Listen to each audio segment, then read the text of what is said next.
Per unit বিদ্যুৎ 60 টাকা। সেই সাথে আপনি যদি মাসে 3-4 বার যতবারই রিচার্জ করেন ততবারই টাকা কেটে নিয়ে যায়। জাস্ট কল্পনা করেন। সেই সাথে প্রতি মাসে আপনি প্রপারলি বিদ্যুৎ ইউজ করলে একটা ছোট বাসাতে আপনার 3000 টাকা 4000 টাকা বিল আসে। ওরা আবার সারাদিন আপনি যদি সূর্য থাকে তাহলে বিদ্যুৎ দিচ্ছে, আর যদি সূর্য না থাকে তাহলে বিদ্যুৎ দিচ্ছে না। রাতের কথা তো বাদই দিলাম, রাতে তো বিদ্যুৎ দেই না। আপনি চিন্তা করেন একটা দ্বীপে রাতে বিদ্যুৎ না দেওয়া মানে সেন্ট মার্টিনের সর্বক্ষেত্রে শিক্ষা, চিকিৎসা, আপনাদের আমাদের সুখী শান্তিতে রাত্রি যাপন সবকিছুতে এই বিদ্যুৎ সেবা আমাদেরকে কি করতেছে, বাধাগ্রস্ত করতেছে, আমাদের স্বাভাবিক জীবনকে বাধাগ্রস্ত করতেছে। তো আমরা সেন্ট মার্টিন দ্বীপবাসীর হয়ে বাংলাদেশ সরকারের কাছে আকুল আবেদন জানাচ্ছি, বিনীতভাবে অনুরোধ জানাচ্ছি সেন্ট মার্টিন দ্বীপে যাতে খুব দ্রুত সময়ের মধ্যে সরকারি বিদ্যুৎ সেবা চালু করা হয়। 9 নাম্বার হচ্ছে সেন্ট মার্টিন দ্বীপে কর্মসংস্থান ও অর্থনৈতিক উন্নয়ন।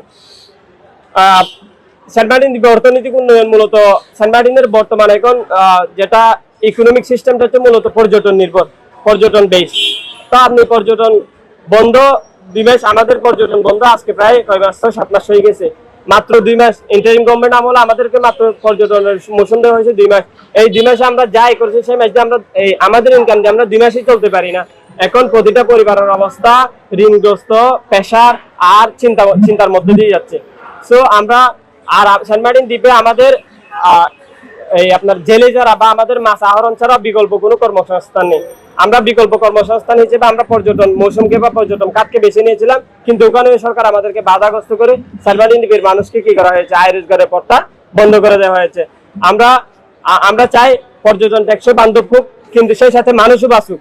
আমরা চাই যত দ্রুত সম্ভব সেন্ট মার্টিন দ্বীপের মানুষের জেলে জীবিকার একমাত্র উৎস জেলে এবং পর্যটনের মৌসুমের বিপরীতে বা বিপরীতে গিয়ে যাতে অন্যান্য কর্মসংস্থানের ব্যবস্থা করা হয়, যাতে আমরা সেন্ট মার্টিন দ্বীপের মানুষ পর্যটন মৌসুম এবং জীবিকায় যে মাছ আহরণ ছাড়াও অন্যান্য ব্যবসার সাথে বা ব্যবসার সাথে জড়িত হয়ে আমাদের অর্থনৈতিক অবস্থা বা আমাদের সচল রাখতে পারি।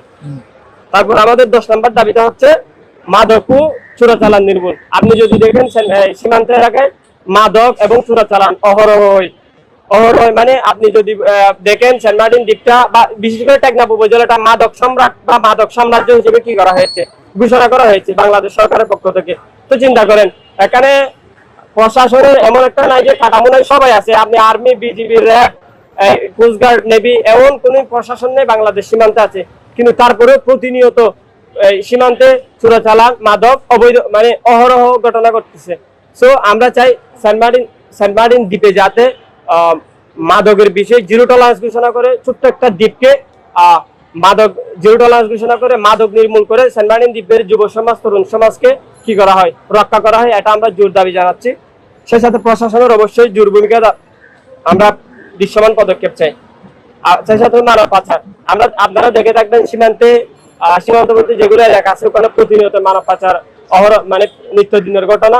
আপনারা ইদানিং কয়েকদিন আগে দেখেছেন কি 270 জন বা 250 জন মতো ট্রলার ডুবি মানুষ মানব পাচারকারীদের কাটা জালে পড়ে যারা বিদেশ যাওয়ার প্রলোভনে গিয়ে 270 জন বা 250 জন মতো বাংলাদেশি নাগরিক কি হয়েছে, মারা গেছে।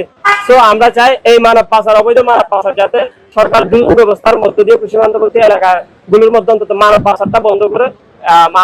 আমরা বিশ্বাস করি মানব পাচার যদি বন্ধ হয় তাহলে বাংলাদেশের সার্বভৌমত্ব যেমন অক্ষুণ্ণ থাকবে, ঠিক তেমনি বাংলাদেশের নাগরিকের জীবন মান উন্নত হবে।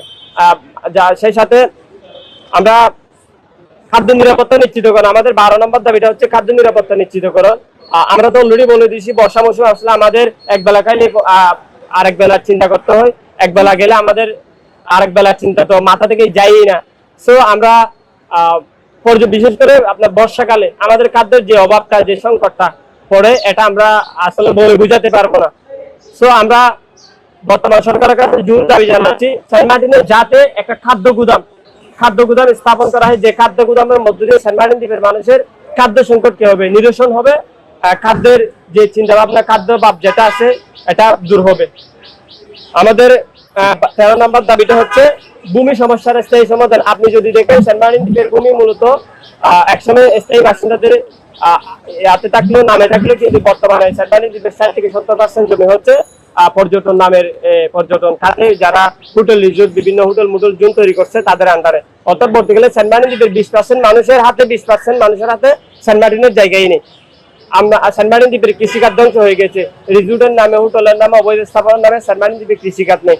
মানুষের জনজীবন কি হয়ে গেছে বলতে গেলে কৃষি থেকে একেবারে দূর হয়ে গেছে।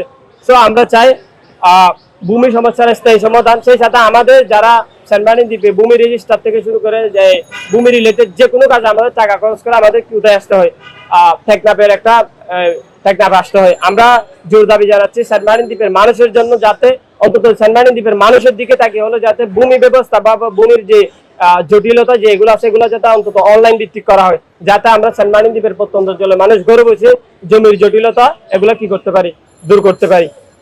এই ছিল আমাদের আজকের